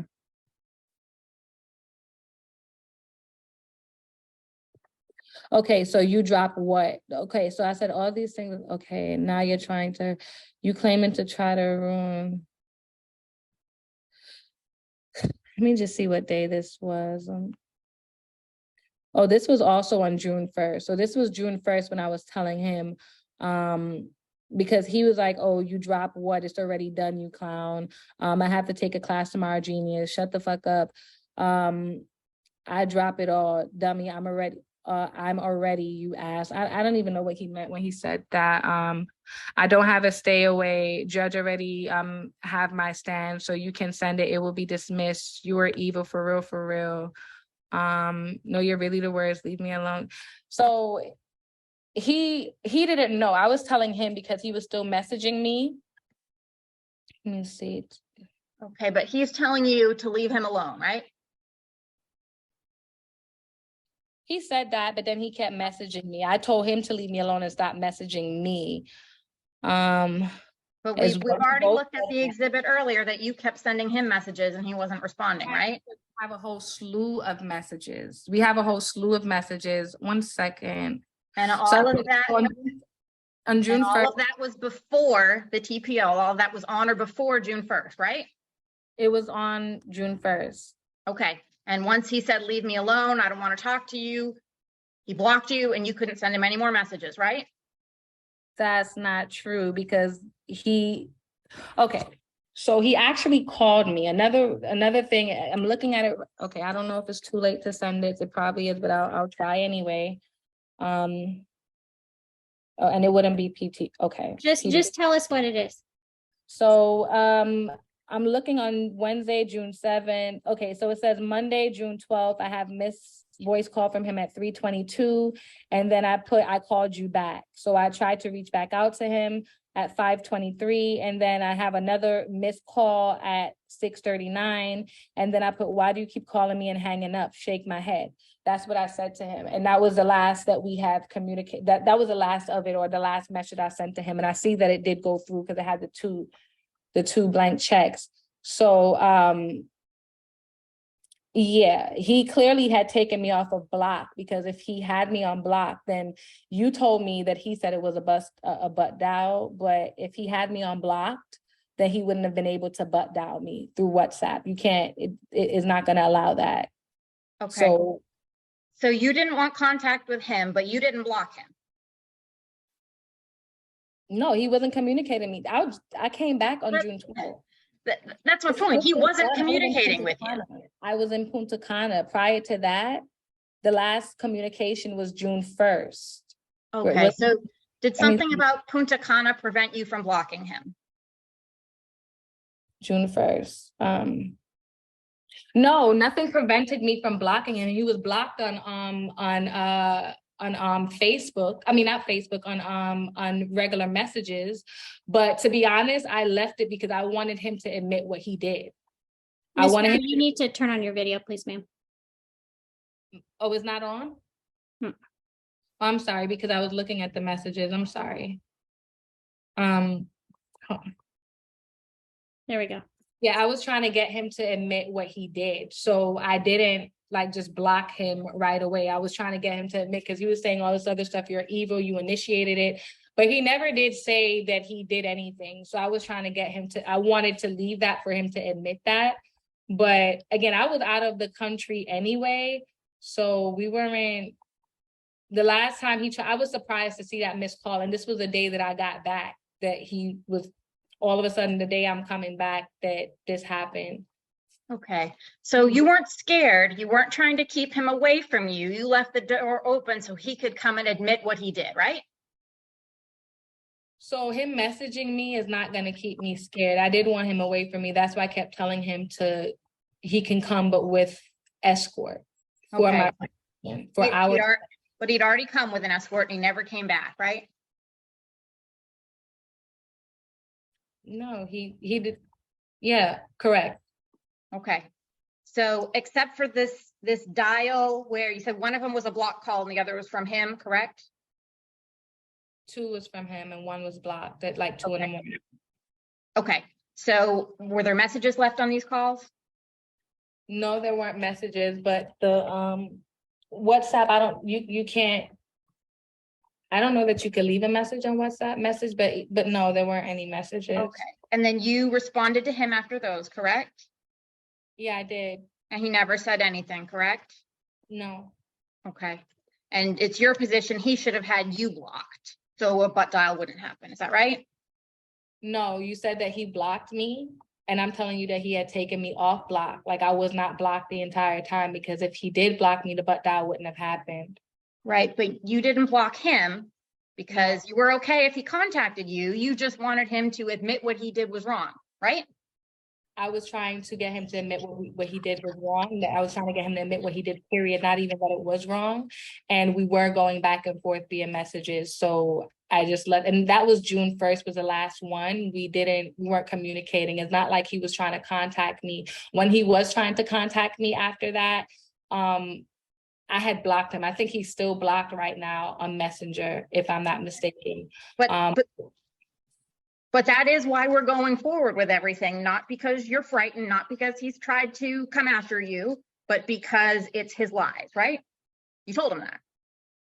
So what I told him is, because of the lie, I am frightened because of what he did, and I can't trust him to be around him. I can't trust that he's going to do that, because he did what he did and he lied about it. Like, it is more of for my protection and not to feel like I'm in that position again. So it's not just because he lied. The lie is also making me feel like, okay, I have no choice but to do it, because what's going to happen next? And then let's, God forbid, like, say if I didn't do this and he eventually came back or whatever, and what next? Because things have continuously gotten worse. So that's why I just decided to go ahead with it, especially since he was lying about what he did. Okay, but he wasn't trying to contact you. When you went forward with it, he'd stopped talking to you. He came to get his things with a police officer, right? That's what was happening when you took out your TPO. That's not true. That's not true at all. I sent the messages to, what was it? When I first applied, I believe I sent the messages to it was a gentleman. It was a male, and that's why I thought court was going to be so quick, because I don't even think I was on the phone with him for more than 15 minutes, if that much, because I had already sent him the messages and stuff that he had sent me.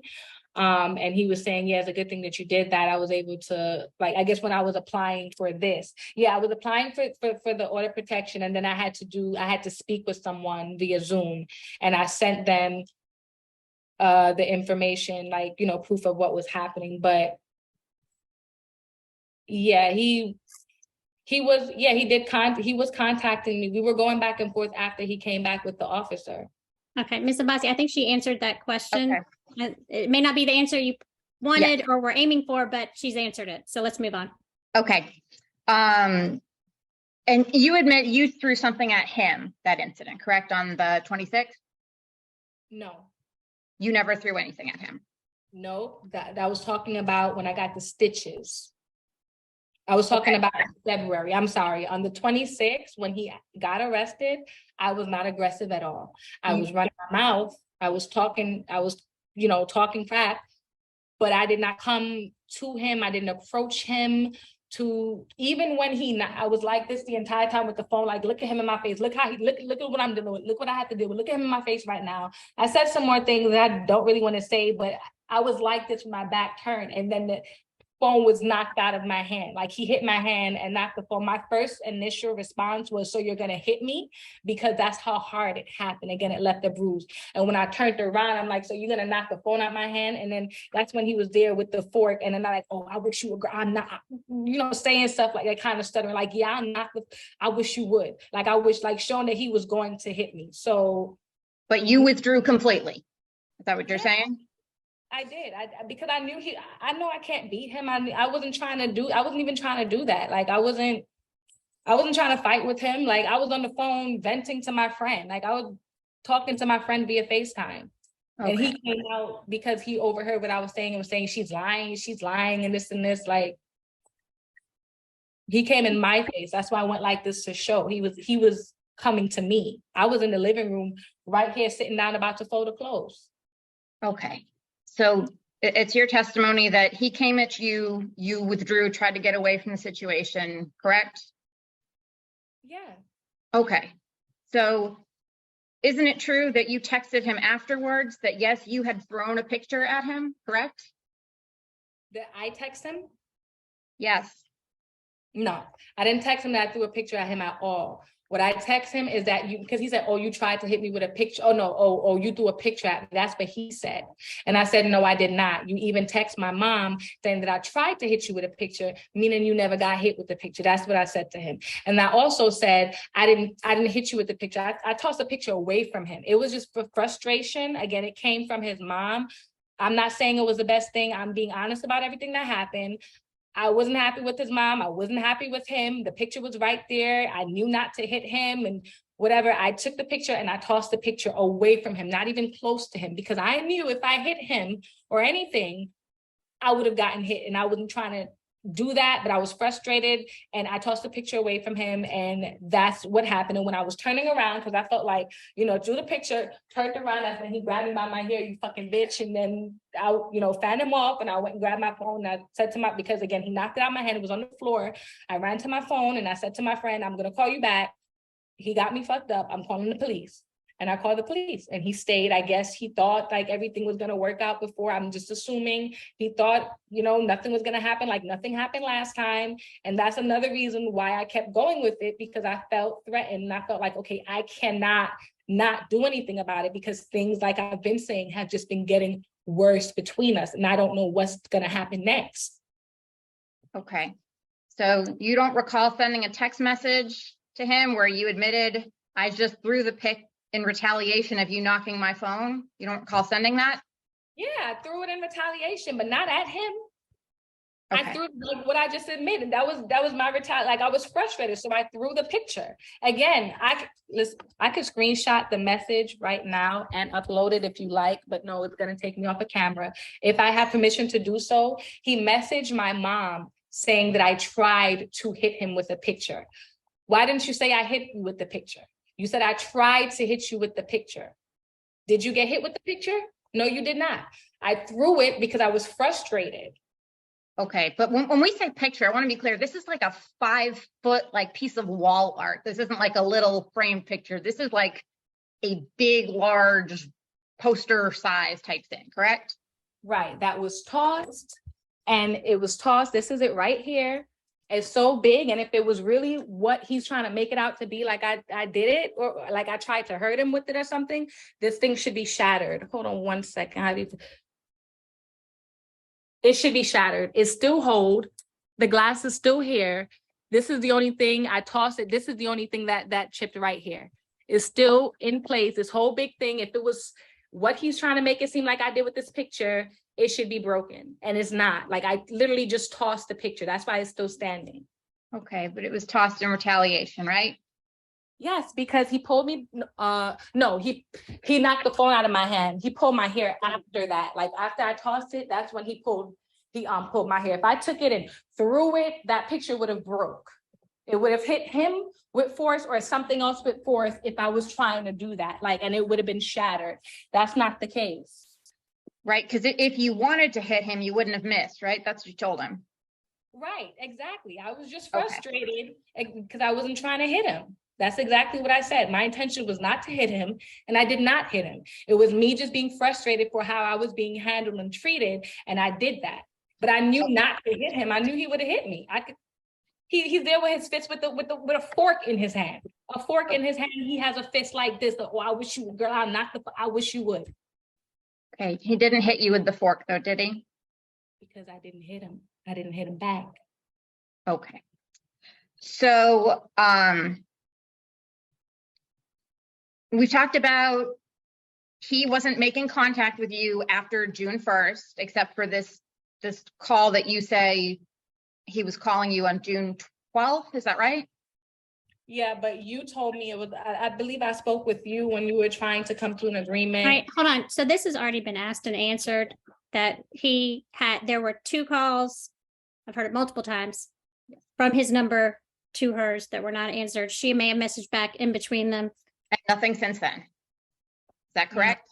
That is correct. Okay. All right. So you mentioned you and I did speak previously, right? Yeah. Okay. And we were offering to stay away from you, correct?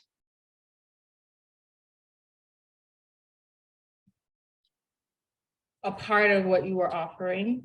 Okay. We're offering to have no contact with you whatsoever. I don't recall.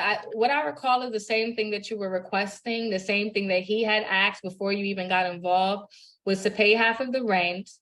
And you know, he'll stay where he's at. I can stay here, and he pays half the rent. And to dismiss it, to avoid excuse me.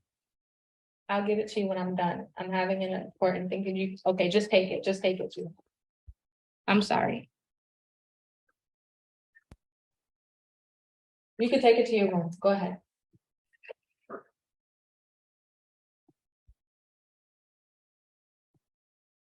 Okay, but I'm trying to just get, some yes or no questions here. The proposal was he would have no contact with you whatsoever, right? Not that, no. No.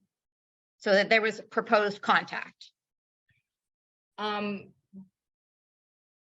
don't recall you saying that no contact whatsoever, because you were talking about us going half on the rent, and how would we have been able to go half on the rent if we weren't contacting each other? Like, that was not, like, you had asked me to come to an agreement prior to coming to avoid this, so we didn't have to be here today.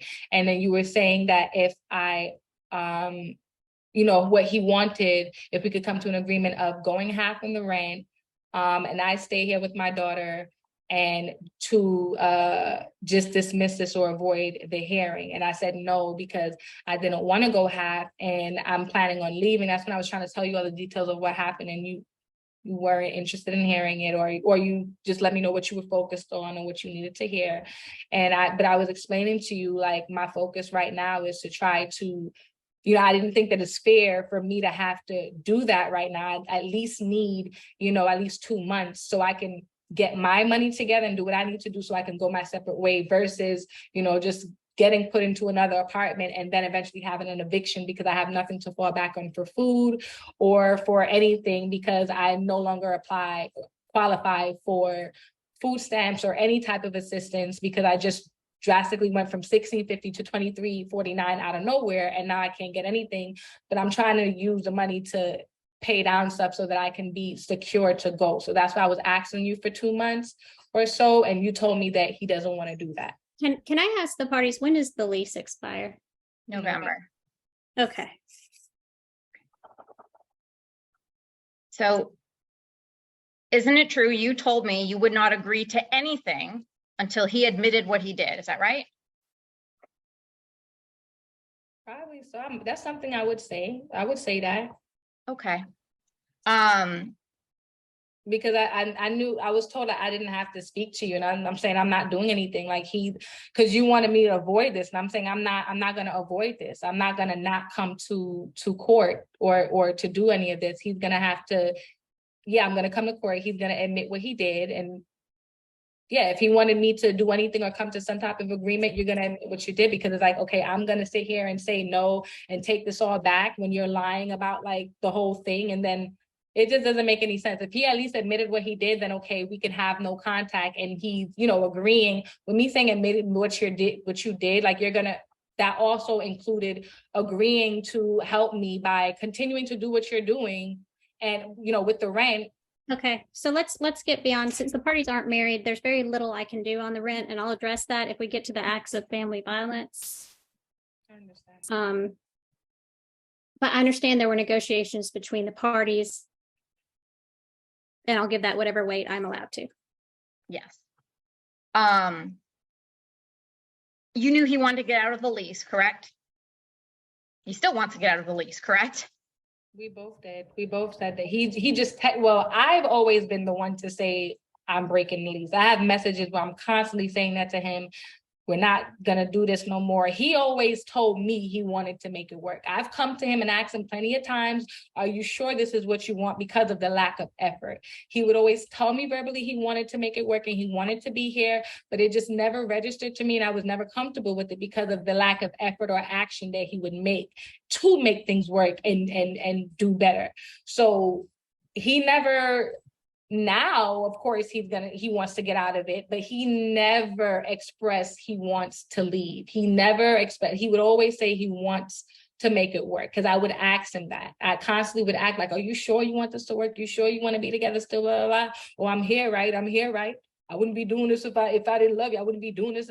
That's the type of stuff he would say. He never expressed that he wanted to go separate ways. That was something that I would always say. Okay. That's how he's doing that. He would say go half. That's what it was. That's what you proposed. You never told me you wanted to break the lease. You were asking me as well to go half. Okay. So if he never told you after the February incident, let's break this lease. He never said that? When we were arguing, he did say that. He did say Okay, that. so and he did say that. Okay, yeah, you're right. I'm sorry. He did say that, and I told him go ahead and break it with the $4,000. You pay for it. Pay for it. That's what I said. Pay for it. Okay, but you don't want him to break it now, correct? I didn't. Okay, so if he's gonna go ahead and break it, I don't have any control over that. My thing is, for me and for what I want for me and my child, I just wanted some grace to already express how many times to get my money in order so I can go and do what I need to do and not risk eviction. That's it. So of course, no, I wouldn't want it broken at this moment, but I was always talking about breaking the lease, but just not right at this moment. Okay, so that's what it is you want. That's the result you want, is to be able to have some sort of assistance until you can find your own place or something like that. Is that correct? Not even until the remaining of the lease. Just I was asking for about 2 to 3 months. Like it wasn't, I'm not saying, yeah, just come pay the rent. And, I'll be grateful for some type of assistance, because again, So I'm not going to order assistance I understand that. since y'all are not married. My question is, when is rent due each month? On the 3rd. Okay. Okay, and the apartment complex offered to move you to another unit, correct? They know what's going on, right? They told me that they can go ahead and do that, but I was going through the court because of a lot of word of mouth, nothing was in writing. So to avoid the situation of where the officer told me, yes, there's no contact, and I found out that it was, just a non-violent contact, I wanted to go through just to make sure I was in the right, because I was advised, a friend of mine had advised me to get it in writing. And when I went and asked her for something in writing, she was like, yeah, I'm just trying to I got to get with my manager over the weekend to see how to word it. And I never got anything in writing. So I just decided to just go through with the court just to make sure everything is being done correctly. But also, another reason I didn't jump on that is because he also did pay. He did go ahead and pay for June. And I did go ahead and send him some money as well, the difference from the bills. And again, I needed time to get my finances in order. So I didn't want them to just go run and do that. And then now I'm in there, not able to catch up on anything. That's why I didn't try to do that. And I wanted to come to court first and see, just go through, because I already had a court date. And again, it was, I felt like I learned a lesson the first time, thinking that it was supposed to be no contact, and it wasn't. So I just wanted to make sure. I didn't get anything in writing from her either. So I didn't really know what my rights were or anything, or what, it was just like, oh yeah, you could do this and I could, but there was nothing in writing. It was just, Okay, and your mother lives in Covington, correct? Correct. So you have some family support in this area, right? No, That you don't have any family support with your mother in Covington? no, not to live with her. Okay, you work, correct? I do. Just got a raise, correct? Correct. Okay, and you took a big vacation in June, correct? Correct. That was planned well before this. Correct. Okay. It was already paid. We started paying on it in March. Okay. And he's offered to give you some assistance with the rent, correct? Some assistance. He's offered to go half. Okay. He's offered, and that includes he would do that and have no contact with you, right? We didn't discuss all of that because I was saying like, no, that's not what I wanted to do. He was threatening like, oh, go half, or all your shit is out on the first and stuff like that, on the fourth, eviction on the fourth. But we weren't really, we were just going back and forth. We weren't having any type of resolution conversation. It was just bickering back and forth in circles, getting nowhere. That's really the gist of what we were doing. Okay.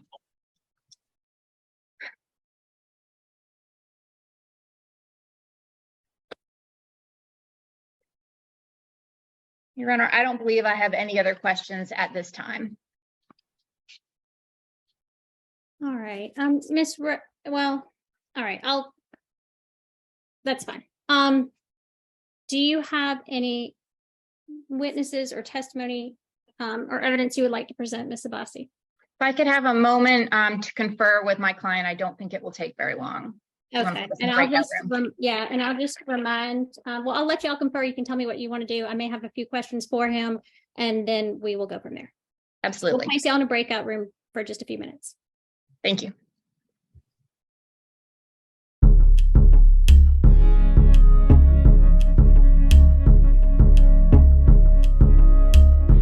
And there's no information about approximate dates or what happened.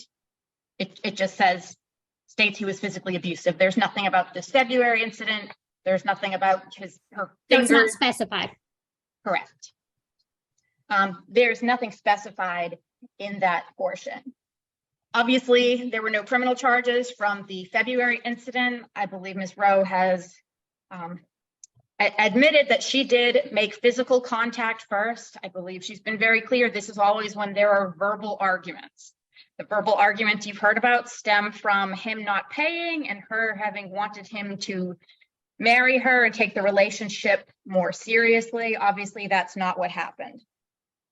The courts became involved and a TPO was sought, as Your Honor heard, when my client actually finally went back to the apartment to take his things to leave. Ms. Rowe has testified she didn't know that when he came to get his things, when he came back with an officer, that he was trying to move out. I don't believe that is credible. That combined with the fact that it happened and that was before there was any sort of court order. She began texting him. He blocked her and would not answer. She sent him messages on WhatsApp. He would not answer. She then sent him messages from someone else's phone. He would not answer. To submit that she didn't know he wanted to move out or break up, I don't think that is genuine. My client has made every effort to cut off contact with this woman. We submit we are not here because Ms. Rowe is frightened or feels that an order of protection is necessary for her safety. And Your Honor, as you know, that is the standard that we are here for. A temporary order, or a longer-term order of protection should be issued when it's needed to bring about a cessation of family violence. So Your Honor would have to find that the petitioner has shown that there's a risk of that happening in the future. From what you've heard, I think at absolute most would be that there was a phone call or 2 phone calls in July, which went unanswered. She responded, he did not answer. There's no other contact, no other attempts to reach her, no other way. Ms. Rowe has agreed. We have tried to reach some sort of an agreement. No one is actually fighting the desire to stay away. We are more than happy to stay away. I think the only reason we're actually here in court today is because Ms. Rowe is seeking a certain amount of money. Your Honor, he also didn't want it to go on the registry or admit to anything, even though he could have done a Fifth Amendment waiver. I mean, a waiver of criminal finding, right? Correct. Right. Okay. My point is, Ms. Rowe could have had the relief she was. Were she terrified? Were she scared? Were one to feel that a family violence order or a protective order was necessary to keep him away? We agreed to all of that. We never disagreed. Perfectly happy to give it to her. The only thing, obviously, we weren't willing to do was to go on the registry and to pay the amounts that she wanted. Your Honor, this situation here is not the type of circumstance a family violence protection order is for. Even if every incident occurred the way that Ms. Rowe has described, which we don't believe she's credible. She insisted after He knocked her hand. She completely withdrew. She did nothing. Then she was confronted with her text message and agreed, okay, yes, I did throw a picture at him. It's a large picture. She showed it to you. She said, no, I never wanted, or he never wanted to break the lease. It was always me. She admitted, yes. Okay, there was a text message when he said, yes, he wanted to break the lease. That what we're here for is not because Ms. Rowe needs an order of protection because she is seeking money. That is not a relief that Your Honor can afford her. We are happy to stay away from her. We are happy to continue staying away from her, but we don't believe an order of protection is appropriate under these circumstances.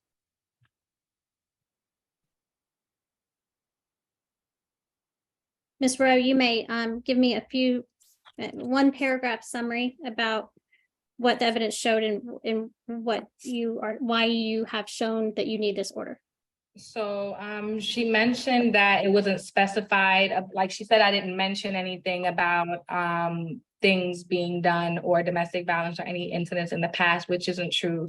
As I said to her before you even, thank God you said that it was there on page 5.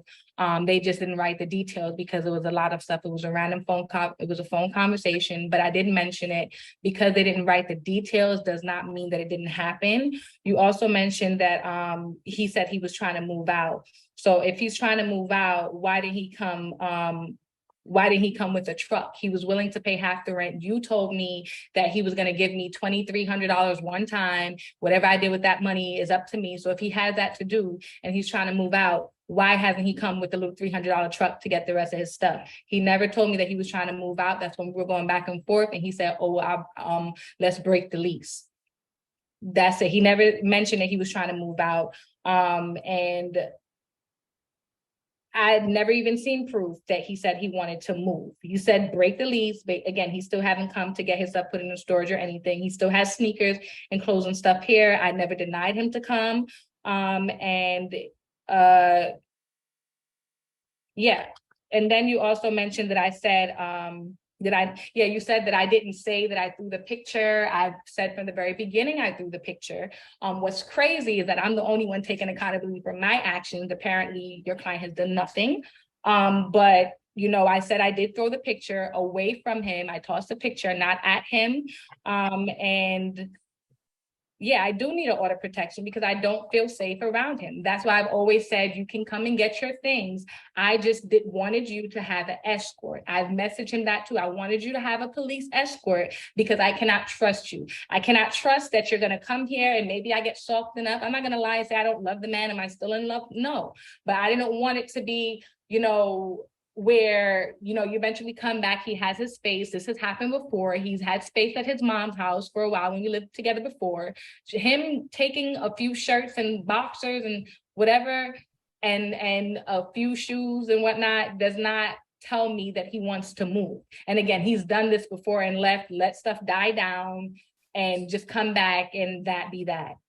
That's not saying that he wanted to move. Like, and I've never stopped him from moving. Like, I've never stopped him from getting his stuff. So I don't know. The reason I feel like I do need an order of protection because it's his words against mine. He's way stronger than me. I want to feel protected. I don't want to be in the situation where something is happening. Like right now, something has happened and it's my word against his. I don't have the money for a lawyer. He does.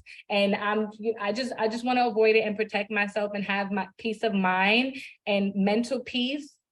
Mental and emotionally where, you know, I can just do what I need to do for me, myself and my daughter and move on with my life. I'm glad that he's saying he agreed to no contact and all this other stuff. That's great. I do too. I just want to move on. And that's why I want the order of protection to ensure that. Because you said that he hasn't contacted me. He's contacted me after that. So I'll tell you, I've heard enough. Based on the argument that there's been no contact since he's been arrested and had an ex parte in place weighs so much. But I just have to find that there's been an act of family violence. If I were to take everything that's been testified to as true, then the petitioner would have been injured 3 times in the history of the relationship, at least, by him being a predominant aggressor. That's what would happen if I took everything as true. I am trying to weigh the evidence as best I can, but based on the evidence that's been submitted, I do find that there have been acts of family violence committed.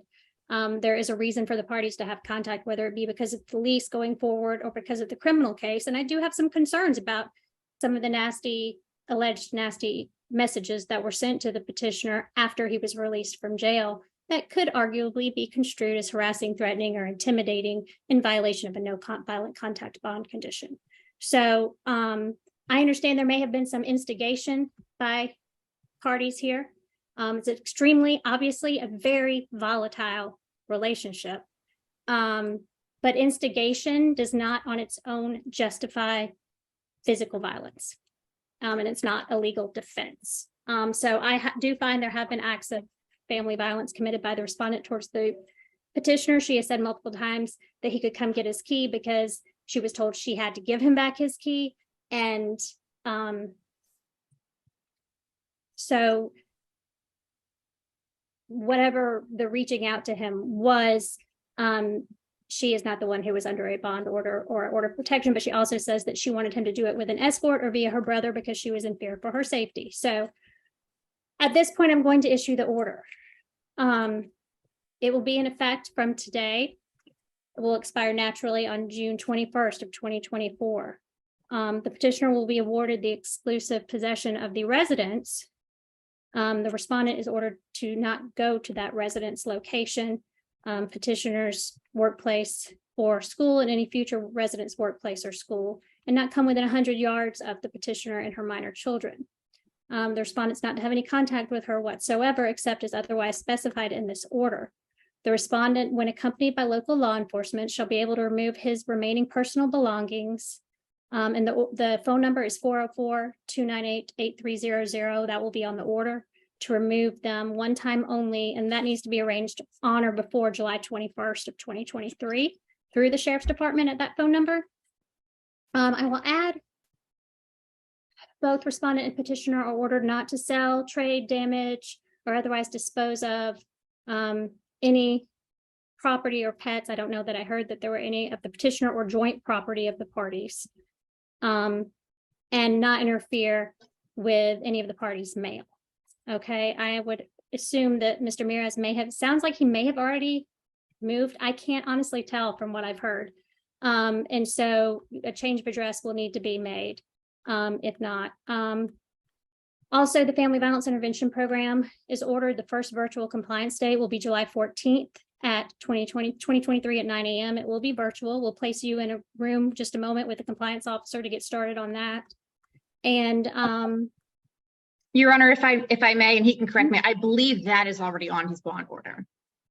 so that's different. That's a Okay, 1 hour okay. course is my understanding for bond. This is a mandated under the law for the family violence protection orders, the more involved family violence intervention program. Thank But you, he Your Honor. can let the officer know, he can let the compliance officer know what classes he's taken and they can discuss that. But he'll get Okay. information on how to get started on those courses. Also, while this order is in effect, the respondent's not allowed to possess a firearm under federal law.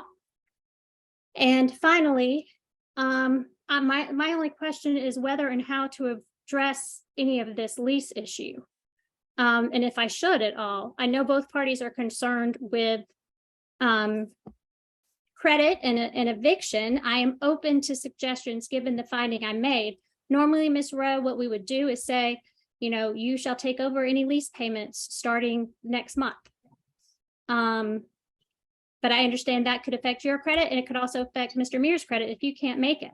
So, Ms. Abbasi, I'm open to a recommendation. I could also just put on there, both parties are free to break the apartment lease and take over other residences. Your Honor, I don't know what recommendation I could make. That's been the only sticking point on all of this. We have agreed from the start to stay away. We have offered to give her half of the rent. That's not acceptable. I've got nothing I can suggest that would satisfy Ms. Rowe. You might have a hungry cat. Yes, he's very irritated. I've been in court and not paying attention. I understand. So, and to Your Honor's point, no, I don't believe under the statute you can order him to pay for rent or anything else. it's somewhat of a joint debt. but you're both named, so it would be independently or jointly, right? Are you both free to break the lease on your own? Ms. Rowe, you just need to unmute.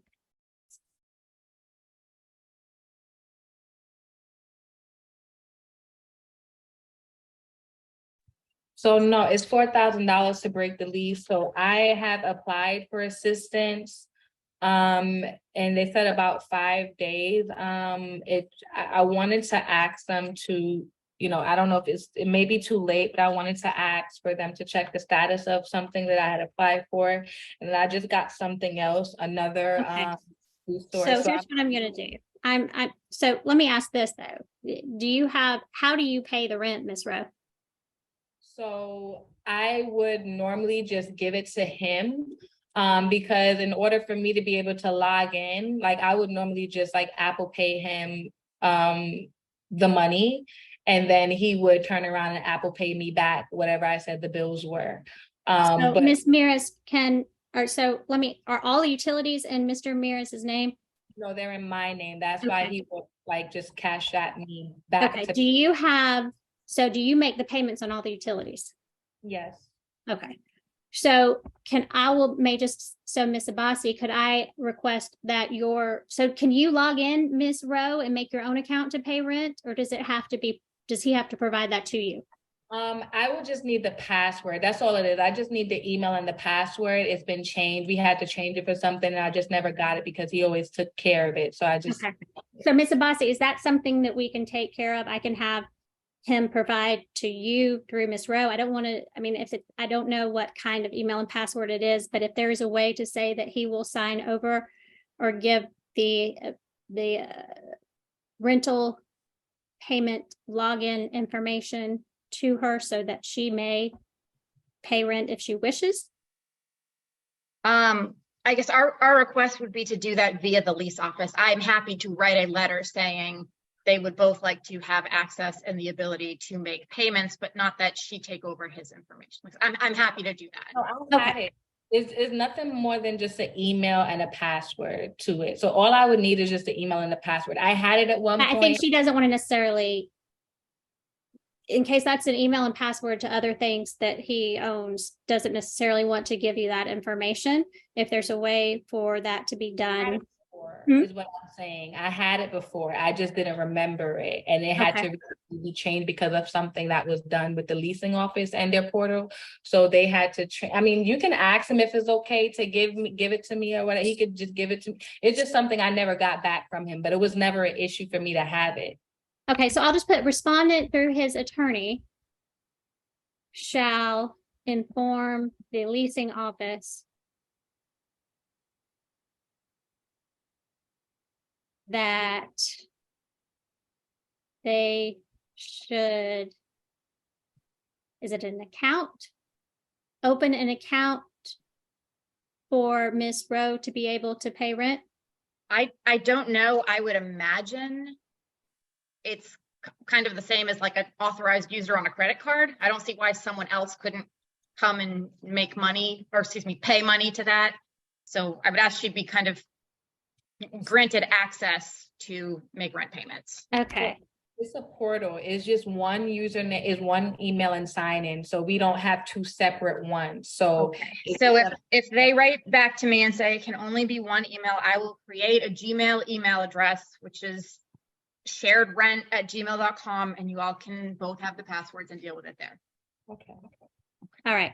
So I will say should authorize Ms. Rowe to have access to the rental payment portal, online portal. All right.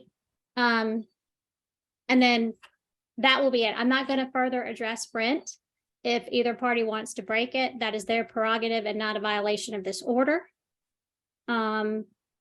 If either party wants to, if you want to take the apartment complex up on their offer to take a new apartment, you are free to do that as well. But I'm not going to address it beyond this. Okay. If there's any future need for modification of any kind, either party is welcome to come back before the court and seek that. Okay. Okay. All right, I do appreciate all of your time here. I know these are very difficult situations, and I know it's been a very long day for all of you. So at this point, Ms. Rowe, you should get a copy of the order emailed to you. Ms. Abasi, you may need to contact the clerk's office in a day or two to get a copy of the order. They may not automatically email it to you like everything else is via e-file, so just please keep that in mind. And I can place you in the breakout room with the compliance officer with your client if you wish, or if you don't need to be there, he can just go in there himself. I'll join him in there momentarily. I just would let Ms. Rowe know I would be including this court's order when I send it over to the apartment complex. So if I have to wait till next week to get it, I can't make that motion to the apartment complex without it. That is fine. She has my email if she wants to send it to me as well. And that makes sense. So If I'm sorry, what am I supposed to be doing? So she when she sends the letter to the rental company, the leasing company, management to ask them to authorize you to make rental payments, she is going to need a copy of the order. And so she may not get that for a day or so. So it probably won't be able to be addressed until next week. That's fine, right? Isn't the last day is due is not until the 3rd anyway. Okay. All right. So thank you for bringing that to our attention, Ms. Abbasi. And all right, we will place y'all, once y'all have met with Mr. Ellis in the breakout room, you are free to leave after that. And Ms. Rowe, you are free to log off as well, okay? I'm sorry, I just wanted, like, is there anything, it's just been a lot of information. Is there anything that I need to be doing right now? You will get a copy of the order emailed to you, Okay, that's okay. Thank you. okay? All All right. right. Thank you so much. Okay. All right.